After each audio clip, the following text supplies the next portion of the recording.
Bismillahirrahmanirrahim. Assalamualaikum warahmatullahi wabarakatuh. Kita mulai dengan baca doa. Doa belajar. Rabbi shrah li sadri wa yassir li amri wahlul 'uqdatam min lisani yafqahu qawli. Allahumma la sahla illa ma ja'altahu sahla wa anta tajhalul hasna idza syi'ta sahla. Baik, kita mulai dari ini ya. Kemarin kan terakhir kita ngomongin peluang waktu SMP ya, belajarnya ya. Dadu, ngelempar dadu, logam ya, udah bisa semua tuh ya. Nah, sekarang saya masuk ke sini. Jadi sebenarnya tema kita itu adalah tentang ini nih. Nanti kalau kita belajar di di SMA ya. Ini sebenarnya kita pelajarannya ini nih. Tentang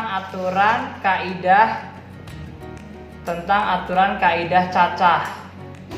Ya kan ya? Dan gitu ya, dan peluang. Jadi peluang ini peluang yang di SMA beda sama yang di SMP. Bedanya dikit, nggak jauh. Kenapa? Karena sumber hitungannya beda. Ini cara berhitung nih, metode berhitung di sini. Jadi kita ngomongin aturan kaidah cacah itu ngomongin tentang masalah aturan berhitungnya, gitu ya. Nah, aturan kaidah cacah itu kayak gimana gitu kan ya. Nah, ini pokok bahasan kita yang pertama. Kita ngomongin aturan kaidah cacah. Jangan pakai satu, pakainya adalah huruf besar. Nah, ya. Pertama kita ngomongin aturan kaidah cacah. Aturan kaidah cacah. Ya, aturan kaidah cacah bagian A. Nanti bagian B-nya itu adalah peluang. Bab ketiga, bab keempat. Peluangnya bab keempat nih, bab 3. Bab 2-nya saya lompatin dulu. Kenapa? Karena susah, nanti kalian ngebayanginnya susah. Nanti aja belakangan. Nah, aturan kaidah cacah ya. Apa aja nih kontennya? Yang pertama, kalau ngomongin aturan kaidah cacah, itu nanti kita akan belajar tentang aturan penempatan ruang.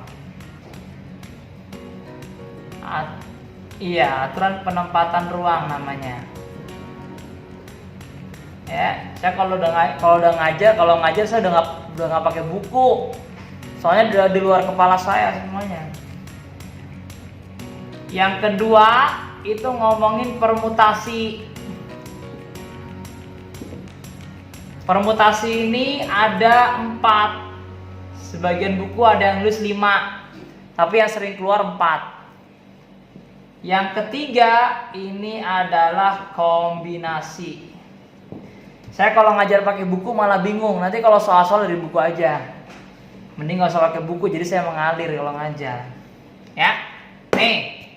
Aturan kaidah cacah, aturan penempatan ruang, ada permutasi, ada kombinasi. Permutasi dibagi jadi 4. Ya kan ya?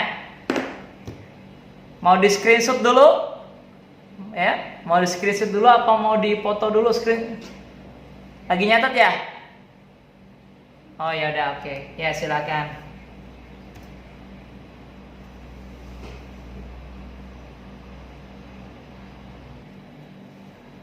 Next kita lanjut ya. Sekarang saya masuk ke dalam konsep aturan penempatan ruang. Kayak apa sih contoh-contoh soalnya gitu ya. Nah, saya hapus lagi ya. Ini karena agak susah jadi saya agak miringin gini aja kali ya. Nah, agak susah saya. Nah, yang penting kelihatan kan gitu kan. Oke. Ya. Nah, aturan penempatan ruang nih. Pertama, ya kan ya, yang bagian pertama yaitu aturan penempatan ruang. Wah, kalau gini lebih bagus tulisannya. Aturan penempatan ruang. Nah, saya pengen tanya, kalau di Eltafis, ya kan ya, itu setiap hari Senin, Selasa, Rabu, Kamis, sama Jumat punya baju seragam yang beda-beda nggak? Sama celana? Oh, beda-beda kan ya? Berarti sama kayak di buah hati. Tapi ini saya mau acak-acak. Istilahnya saya kombinasi ini. Ya kan ya? Saya punya misalkan setelan baju itu ada 5. Ya kan ya? Saya punya setelan baju ada 5. Yang kedua, saya punya 3 celana. Katakanlah ini B1, B2, B3, B4, B5. Celana itu ada C1, ada C2, ada C3. Ya. Kemudian, nah ini konsep penempatan ruang nih. Caranya itu adalah kita pengen masang-masangin. Bahasa itu pengen masang-masangin. B1 dengan C1 pertama, B1 dengan C1, bener nggak? Nah, terus B1 dengan C2 dulu, habisin dulu B1-nya dengan C3, betul nggak? Ya, B2 dengan C1, B2 dengan C2, B2 dengan C3. Dan seterusnya, ini berarti nilai B3 C1, B4 C1, B5 C1 sampai di sini, ya kan ya, B5 C3. Pertanyaannya ini ke bawah, semua totalnya berapa masing-masing? Berapa totalnya? 3, 3, 3, 3, 3. Ada berapa kalau dia dijumlahin? 15. Kalau dijumlahin 15. Ya kan ya? Ini manual ngerjainnya. Pertanyaannya, kalau saya punya 100 baju sama 30 celana, kombinasinya gimana? Mabok nggak lo? Mabok, ya kan ya? Agak bisa ngerjain begitu, ya kan ya? 100 baju sama berapa tadi? 30 celana, gimana caranya kita ngejabarinya? Mabok kita, ya kan ya? Nah, caranya yang paling gampang, inilah disebut sebagai aturan penempatan ruang. Caranya yang paling gampang itu adalah langsung dikali. Di sini ada berapa baju? Ada 5. Di sini ada berapa baju? Ada celana? 3. Langsung dikali. Dikali. Berapa jadinya? 5? 15. Itu namanya disebut sebagai aturan penempatan ruang. Ya. Jadi kalau punya 100 baju sama 30 celana tinggal diapain? Dikali. Berapa kombinasi berarti? Berapa kombinasi? 100 kali 30. 3000. Nah, 3000 cara, 3000 kombinasi kita. Kagak usah dikerjain manual. Ya kan ya? Ngerjainnya pakai konsep perkalian. Itu namanya aturan penempatan ruang yang disebut sebagai aturan perkalian. Tulis, ya kan ya? Jadi, ini yang pertama ini ya, aturan penempatan ruang bagian yang pertama. Ini disebut sebagai aturan perkalian. Yang sering keluar di soal-soal UNBK tuh modelnya begini, perkalian. Ya kan ya? Ada sih aturan penjumlahan juga ada, cuma jarang keluar. Nanti saya kasih contoh ya. Saya kasih contoh nanti. Biar bedain nanti ya, biar bedain. Caranya gimana sih kok jumlah sama mengali gitu ya. Ntar saya bedain. Nah, sekarang yang perkalian dulu. Ini pertama perkalian. Nanti ada soal yang kedua bentuk perkalian lagi. Gitu. Mau nyatet dulu?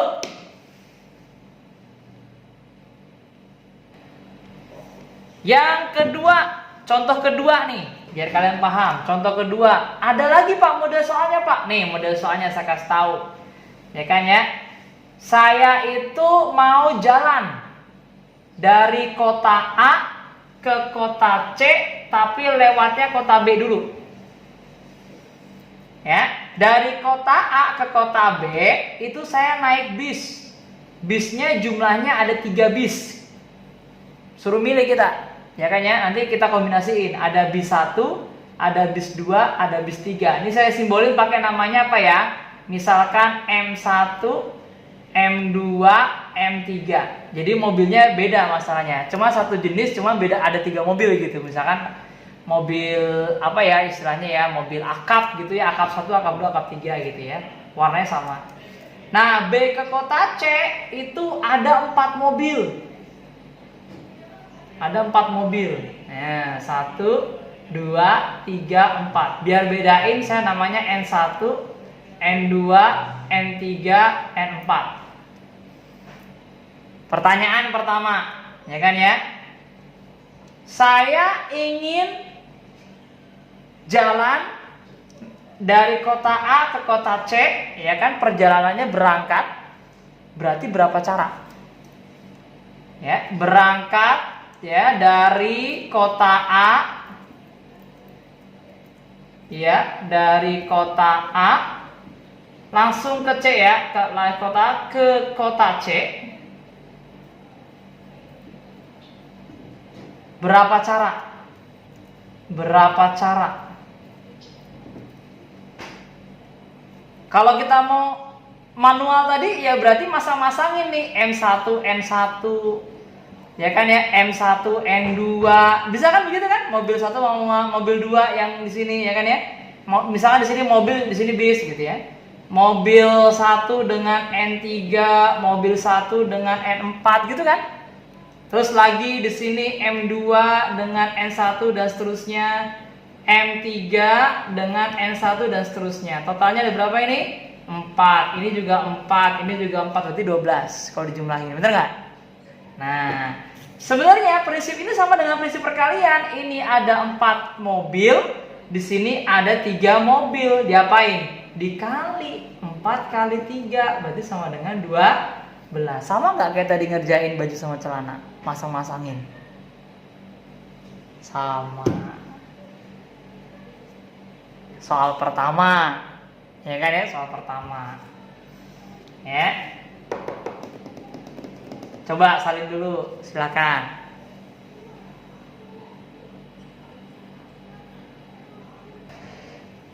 Ya, jadi kalau kita berangkat dari kota A ke kota C, PP, ya kan ya. Itu cara ngerjainnya adalah 4 kali 3, ya kan ya. Terus kemudian baliknya itu juga 3 kali 4. Ya, karena ini rangkaian kejadian M1 N1, N1 M1, maka nilainya adalah dikalikan lagi hasilnya 12 dengan 12, 144. Jadi kejadiannya berantai. Satu kejadian pulang pergi, ya. Bisa dipahamin ya berarti ya. Oke. Oke, lanjut. Lanjut. Oke. Pertanyaan ketiga. Oh, satu soal aja sih bisa berani. Bisa bikin 3 soal, bisa 4 soal, bisa 5 soal. Alhamdulillah nih kalian ketemu sama saya nih ya. Udah makan ya asam garamnya soal ya. Mantap lah. Berangkat dari kota A ke kota C, PP, pulang pergi juga. Nah, ada tapinya. Tetapi, tidak boleh pakai mobil yang sama.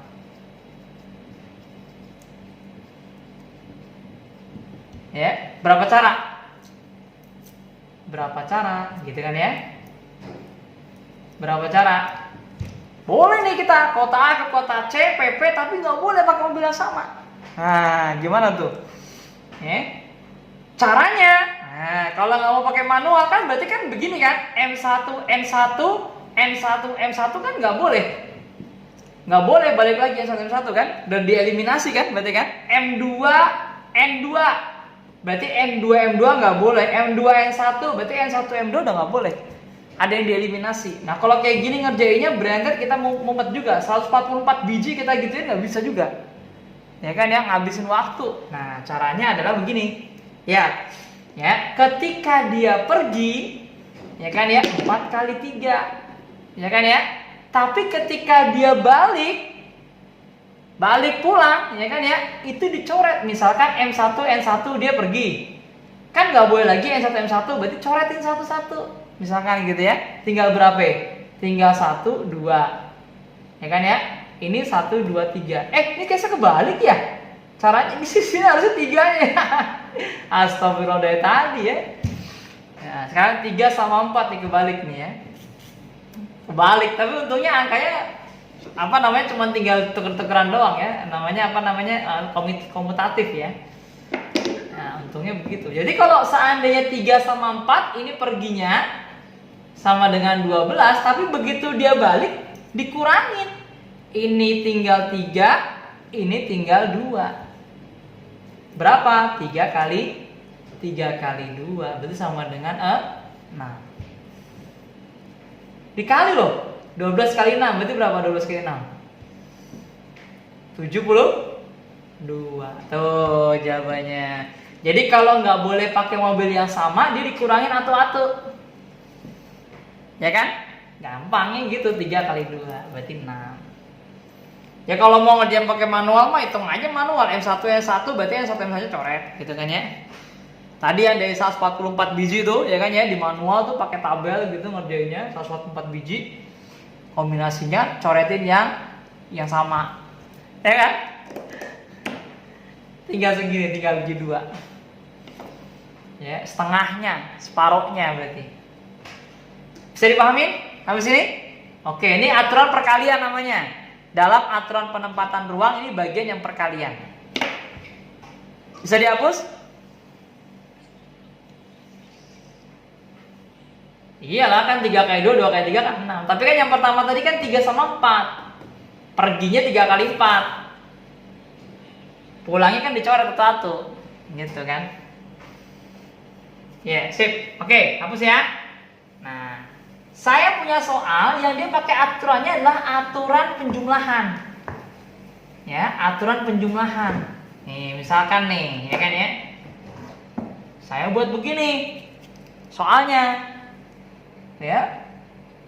Saya mau pergi dari kota A ke kota B. Ya kan ya, dari kota A ke kota B itu naiknya adalah 5 bis.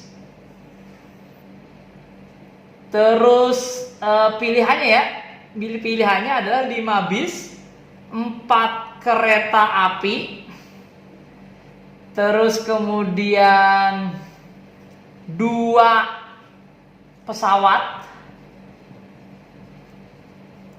ya kan ya. Satu lagi itu misalkan yang ketiga bis, kereta api, pesawat, apa lagi sih? Kapal apa? Kapal laut ya. Kapal laut. Jadi ini kereta api, ini pesawat, ini kapal laut, ini bis. Nah kalau yang seperti ini modelnya nggak bisa dikali, karena dia kan cuma satu kejadian, satu keadaan, dia pindah ke kota A, dari kota A ke kota B. Kebayang nggak? Kalau kita buatin ininya, bagannya, berarti kan ada 5 bis. Tuh 5 bis yang modelnya begini, kan kita suruh milih salah satu, berarti berapa kali pilihan tuh? Ini udah 5 nih, ya kan ya? Bis 1, bis 2, bis 3, bis 4, bis 5, 4 kereta api. 1, 2, 3, 4. Ini 4 kereta api, K1, K2, K3, K4. 2 pesawat. Berarti P1, P2. Terakhir adalah 3 kapal laut. Ya, L1, L2, L3. L1, L2, berarti kalau kita milih di antara semuanya ini, kita dapat berapa pilihan? Totalnya ada berapa pilihan? Berarti ada total semuanya, namanya penjumlahan.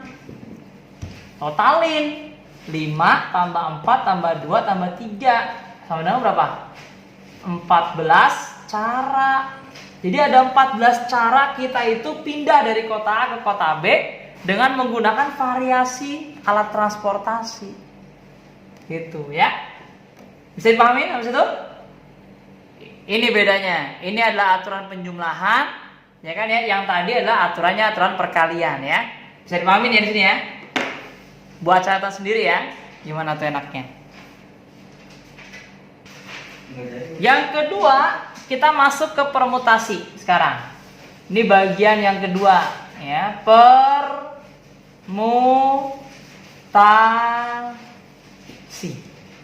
Ya kan ya, permutasi itu dalam bahasa lainnya adalah susunan. Permutasi itu susunan. Dalam bahasa lainnya susunan. Jadi kayak orang duduk gitu ya, duduk berjajar, ada 5 orang duduk ya di bioskop nih yang premium, ya kan cuma 5 orang di bagian depan, baris depannya cuma 5 orang. Orangnya berarti ada A, B, C, D, E, menempati 5 bangku. Bisa nggak mereka ngacak-ngacak? Bisa nggak mereka ngacak-ngacak gitu ya? Dari A-nya pengen duduk di bangku yang 1, B-nya pengen duduk di bangku yang ketiga, C-nya pengen duduk di bangku keempat, bisa aja. Ya kan? Tapi kalau di bioskop kan nggak boleh diatur ya. Ya. Ini kan situasinya, contohnya adalah kita ngacak-ngacakin, gitu ya. Situasi kita ngacak-ngacakin. Nah, itu namanya permutasi, namanya nyusun. Terus milih, misalkan milih kandidat ketua, wakil ketua, sekretaris, ya kan ya. Itu dari satu kelas, misalkan ada 9 orang. Berarti milih 3 di antara 9. Terus disusun sama kita.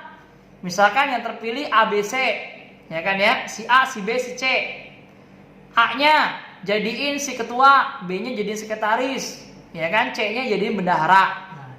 Ntar bisa jadi disusun dibalik lagi. Oh, si B-nya jadi ketua, A-nya jadi wakil, C-nya jadi sekretaris. Kan bisa kan ya?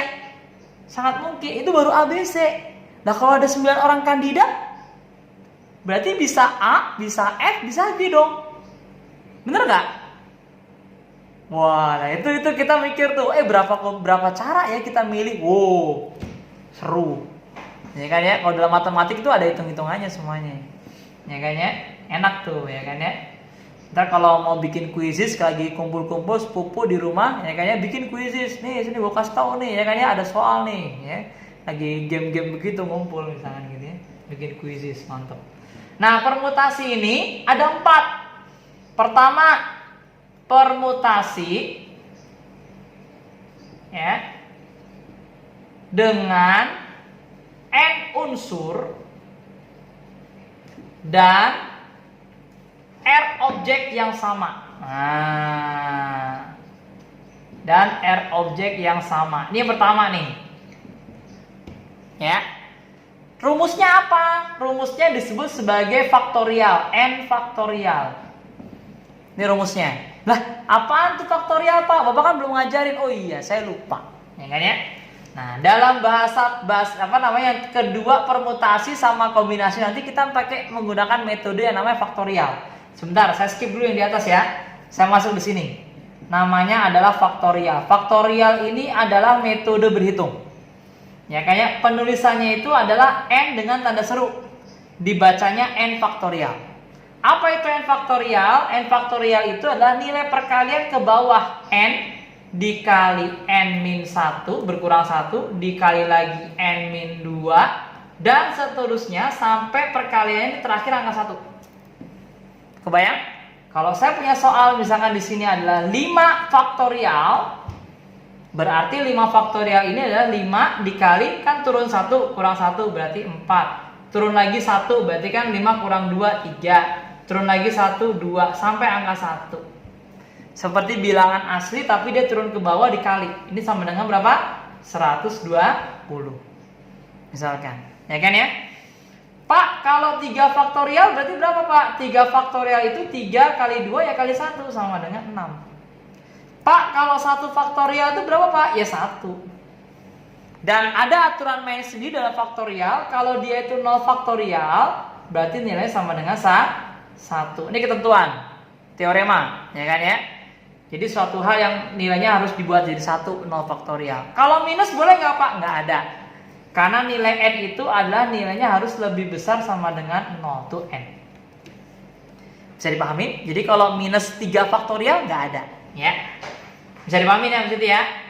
Nah, kalau udah tahu ini faktorial, berarti kita bisa ngerjain nanti soal permutasi A, B, C, D dan kombinasi. Silakan disalin. Ya, jadi tadi ya, saya ulangin lagi nih, kalau seandainya ada n unsur dan r objek yang sama ya, ini namanya disebut sebagai n faktorial. Kita menyesuaikan dengan jumlah n-nya berapa orang ya. Nah, ketentuannya berarti n lebih besar sama dengan r. Ketika dia sama dengan 5 sama 5, maka konsep yang dipakai adalah n faktorial. Boleh nggak kalau r-nya lebih kecil? Iya bisa. Kita gunakan metode yang kedua. Namanya permutasi dengan n unsur dan r objek yang berbeda. Ya. Ternyata bangkunya cuma ada 4. Ada 5 orang. 5 orang suruh nempatin 4 bangku. Bisa nggak? Bisa. Jadinya apa? A, B, C, D. A, B, C, E. D-nya nggak ada. Gitu kan ya? Nggak ada kebagian dia. Buru-buruan kan? Terus A, C, D, E. A, B, C, D, A, B, C, E, gitu kan ya contohnya. A, B, D, E, bisa kan? Nah, itu yang disebut dengan bagian yang kedua. Rumusnya juga bisa pakai n faktorial, beda lagi rumusnya. Ya. Ini udah kan ya? Dah. Nah, sekarang saya masuk pakai R objek yang berbeda. Ini yang kedua nih sekarang. Permutasi dengan N unsur dan R objek berbeda. Ini bagian B. Ya. Permutasi dengan R unsur yang berbeda, di mana ketentuannya N lebih besar dari R pasti. Nggak mungkin sama dengan, ya kan ya? R-nya harus lebih kecil dari N ketentuannya. Ya. Kita gunakan rumus, namanya disebut sebagai N permutasi R. P-nya ini bahasa permutasi, N-nya itu adalah nilai yang lebih besar, R-nya lebih kecil. Ya. Bisa juga sebagian buku ada yang nulis N-nya taruh di atas, R-nya di bawah. Sebagian buku. Ada juga buku yang lain menulis begini bentuknya. Nanti kalau di kampus kalian udah biasa nanti nemuin soal apa buku kalkulus ya model begini. Nggak heran lagi NPR kok sama dengan, kok beda ya sama PNR waktu saya diajarin kan? Nggak mungkin sama pasti. Ya kayaknya. Nah, contohnya apa? Contohnya ada 5 orang tadi, A, B, C, D, E, ada 5 orang. Menempati hanya 3 bangku, 1, 2, 3. 5 orang menempati 3 bangku. Berarti siapa N-nya? N-nya itu adalah 5 orang, R-nya itu sama dengan 3 orang. Masuk kemana rumusnya? Masuk ke NPR. Gitu kan ya? Caranya gimana? Oh iya, saya belum jelasin. NPR itu adalah rumus N faktorial dibagi N min R faktorial. Catat tuh ya. Jadi yang bawah ini dikurangin dulu. Kalau ini 5 kurang 3 yang bawahnya penyebutnya. Kalau pembilangnya nggak usah 5 aja. Berarti tinggal dikerjain dong Pak. Iya, 5 faktorial dibagi berapa? 5 dikurangi 3 faktorial. Bisa dipahami habis itu? Bisa dihitung? Berapa? Coba dihitung. Berapa? 5 faktorial dibagi 5 min 3 faktorial. Berapa coba? Nih, berapa? 5 faktorial dibagi 5 min 3 faktorial. Berarti ini 5 Pak. Ini 4 Pak. Ini 3 Pak, ini 2 Pak, ini 1 Pak, boleh. Pak, saya mau berhenti di sini boleh nggak Pak? Boleh, sampai sini 2, tapi ditandain 2 faktorial karena kan dia ke bawah lagi. 21 ya kan ya. Kenapa berhenti di situ Pak? Karena mau saya habisin dengan yang bawah. 5 kurang 3 berapa? 2. Berarti 2 faktorial dong, karena masih ada faktorialnya. Nah, di sini fungsinya penghabis. Coret. Tinggal berapa? 5, 4, 3 kalau dihitung. 5 kali 4 kali 3 berapa? 60. Tuh caranya ya. Jadi ada 60 cara ya kan ya, nyusun 5 orang untuk menempati 3 bangku. Ya, yang ketiga ini adalah permutasi dengan N unsur dan P, Q, R yang sama. Agak beda. Kalau tadi kan cuma R doang, sekarang ada PQR yang sama. Ya kan? Contoh misalkan, ini contoh nih ya. Nanti kalau dibuat rumusnya begini, N faktorial dibagi dengan P faktorial dikali Q faktorial dikali R faktorial. Ini rumusnya. Contohnya gampang, nih saya buatin. Contohnya nih. Saya punya contoh soal namanya adalah nama orang bolehlah siapa? Rehan. Ya, Rehan, boleh Rehan. Nih kayak Rehan kan nama huruf nih. Rehan, nama huruf ya kan ya. Ada berapa jumlahnya? Ini disebut sebagai N. Ada berapa jumlah hurufnya? 1, 2, 3, 4, 5, 6. Berarti ada 6 huruf namanya N. Ya. PQR-nya siapa? PQR yang sama. PQR yang sama yang ada yang sama nggak? Huruf yang sama nggak? Coba lihat, ada huruf yang sama nggak? Itu namanya PQR. A dengan A, berarti ada 2. Katakanlah P, ya. P itu berarti huruf A yang sama. Huruf A yang samanya itu sama dengan 2. Huruf R-nya ada berapa? 1. Huruf Y-nya ada berapa? Ada 1. Huruf H-nya ada 1. Huruf N-nya ada 1. Yang ini nggak usah dipakai yang atu-atu. Yang 2 aja yang sama yang kita pakai. Masukin ke rumus begini. Oh, berarti N-nya siapa? N-nya 6. Berarti bawahnya siapa? A, A-nya 2. Dia mewakili P. QR-nya berarti nggak ada, eliminasi aja. Cuma satu doang, berarti P-nya yaitu si 2. 2 faktorial. Bisa dipahami sampai sini? Kita saya kayak soal lagi ya. Ini yang pertama nih ya. Jadi Rehan, 6 faktorial dibagi 2 faktorial. Berarti 6, 5, 4, 3, 2 faktorial. Selesai di situ.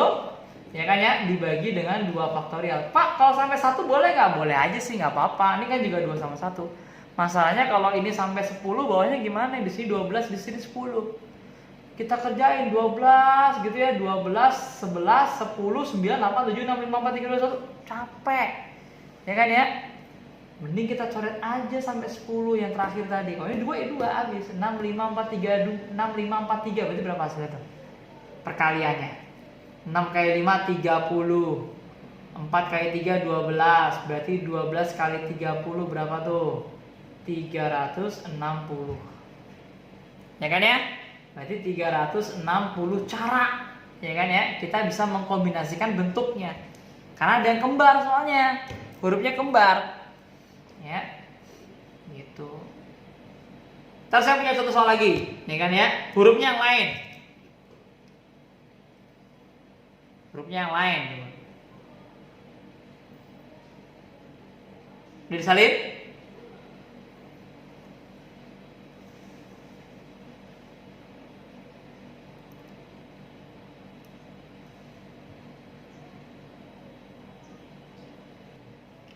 Berapa kalau 9 faktorial, 2 faktorial, 2 faktorial? Berarti 9, 8, 7, 6, 5, 4, 3, 2 faktorial. Selesai di sini. Nggak usah sampai 1. Kenapa? Karena bisa dicari salah satu.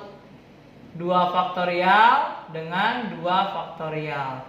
Coret, coret. Masih ada 2 faktorial, Pak. Ya udah tinggal jabarin 2 faktorial yang terakhir. Berapa tuh? 9, 8, 7, 6, 5, 4, 3. Kan habis 2 faktorialnya ya. Sama 2 kali 1. 2 faktorial 2 kali 1. Berapa 2 kali 1? 2. Dibagi sama siapa? Bagi sama 4 tinggal 2. Bagi 8 bisa, bagi 6 bisa, terserah berapa dah. 9 kali 8 kali 7 kali 6 kali 5 kali 2 kali 3. Hitung dah tuh. Hitung dah tuh, hitung nih, ya. Ini kalau pakai bahasa kalau Indonesia, ya, Indonesia. Oke, bisa dipahami maksud itu? Good job. Silakan. Sebutnya sebagai permutasi siklis, nih deh. Nah, permutasi siklis ya. Permutasi siklis itu artinya adalah melingkar atau berputar. Permutasi siklis itu adalah berputar. Seperti konferensi meja bundar. Ada 5 orang duduk melingkar. Betul nggak? Ya. Nah, rumusnya itu begini. N-1 faktorial. Udah, cuma gini doang, gampang. Rumusnya. Berarti kalau soalnya itu adalah ada, ya kan ya, 5 orang duduk melingkar. Berapa cara? Nah, berapa cara gitu bahasanya. Ini meja makan. 5 orang duduk melingkar. Misalkan ini ayah, ini ibu, ini anaknya 3. Anaknya 3. Ya, ayah, ibu, ya kan ya, bapak, ibu lah ya, bapak, ibu, terus kemudian anak pertama, anak kedua, anak ketiga, ada 5 orang, ya. Duduknya melingkar. Oh, berarti kalau begitu langsung kita, ini kan bapak, ibu kan bisa pindah lokasi, BI, IB, bisa juga B-nya di sini, A-nya di sini, kan gitu ya, banyak banget ya kejadiannya ya. Nah, konsep ini kita bangun dengan konsep N-1 faktorial. Karena N-nya ada 5, berarti nanti nilainya adalah 5-1 faktorial.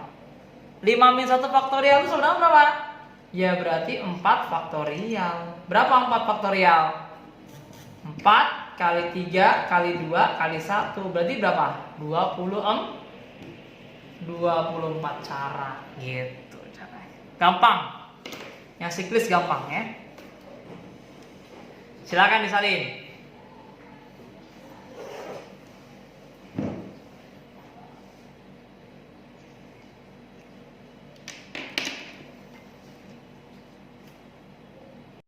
Ya.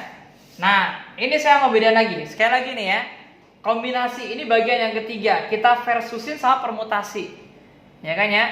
Nah, rumusnya itu beda. Kalau NCR itu N faktorial per N min R dikali R faktorial. Kalau NPR, N faktorial per N min R faktorial. Ini pakai permutasi yang dengan N unsur dan R objek berbeda ya. Kalau dibandingin ya. Agak mirip-mirip. Jadi jangan sampai kita ketukar.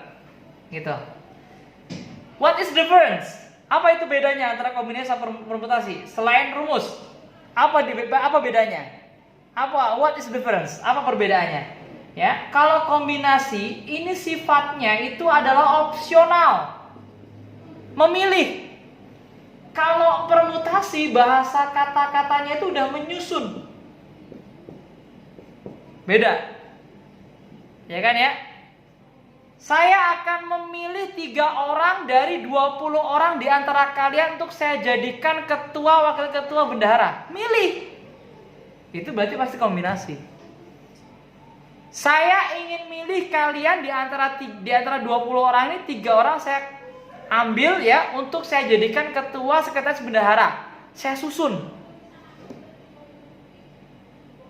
Ya kan ya? Kalau nggak ada bahasa memilih berarti dia menyusun pasti. Ya, bisa dipahami ya, habis itu ya.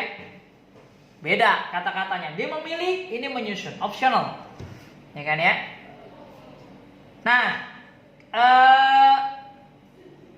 kalau dalam bahasa himpunan, nih, yang namanya AB kalau dikombinasi itu sama dengan BA. Rehan, Zaki, Ahmad. Ya kan ya, kalau duduk, ya kan, 3 orang itu duduk, ya kan ya, mau dibolak-balik bagaimanapun dia tetap satu. Ya Zaki, ya Ahmad, ya Rehan. Ya kan ya, AB ya sama dengan BA. Kalau ada ABC, ya dia sama dengan ACB, ya sama dengan BCA, ya sama dengan BAC, sama semuanya. Tapi kalau nyusun, enggak. Ya kan ya, AB itu nggak sama dengan BA. Dihitung atu-atu jadinya. Ya kan ya. ABC itu nggak sama dengan nilai BAC, nggak sama dengan BCA, nggak sama dengan ABACB misalkan, nggak sama. Dihitung atu-atu hitungannya. Ini bedain antara kombinasi sama permutasi, ya kan ya? Bisa dipahami habis itu? Jadi kalau kata kunci di sini aja deh, susun opsional gitu ya.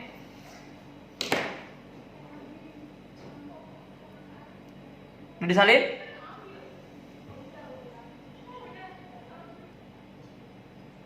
Ya. Jadi kalau kombinasi ini konsepnya adalah dipilih ya 3 orang dari 5 orang di suatu kelas untuk dijadikan ketua, wakil, sekretaris, satu paket. Nah bedanya kalau pakai permutasi adalah dengan bahasa menyusun. Nih, saya ganti ya sekarang ya. Ini 5C3 tadi. Yang 5C3 itu adalah dengan menggunakan konsep memilih. Sekarang berapa cara menyusun? Nah, kalau ada kalimat menyusun, mau nggak mau kita gunakan 5P3. 5P3 itu ya berarti 5 faktorial per 2 faktorial. Karena kan 2 ini asalnya dari 5 min 3. Ya, 5, 4, 3, 2 faktorial, 2 faktorial habis. Tinggal berapa ini? Ya, 5, 4, 3 berarti 5 kali 4, 60 cara. Lebih banyak permutasi menyusunnya ya. Begitu saudara-saudara. Maka berakhirlah satu bab aturan kaidah cacah. Kita tinggal latihan soal ya. Besok kita masuk peluang yang kelas yang peluang SMA. Kemarin kan peluangnya masih peluang SMP. Ya kan ya. Sekarang kita masuknya peluang SMA besok minggu depan. Tapi untuk sampai ke sana kita belajar dulu namanya aturan kaidah cacah. Kenapa? Karena metode berhitungnya kita pakai aturan kaidah cacah gitu. Paham tuh?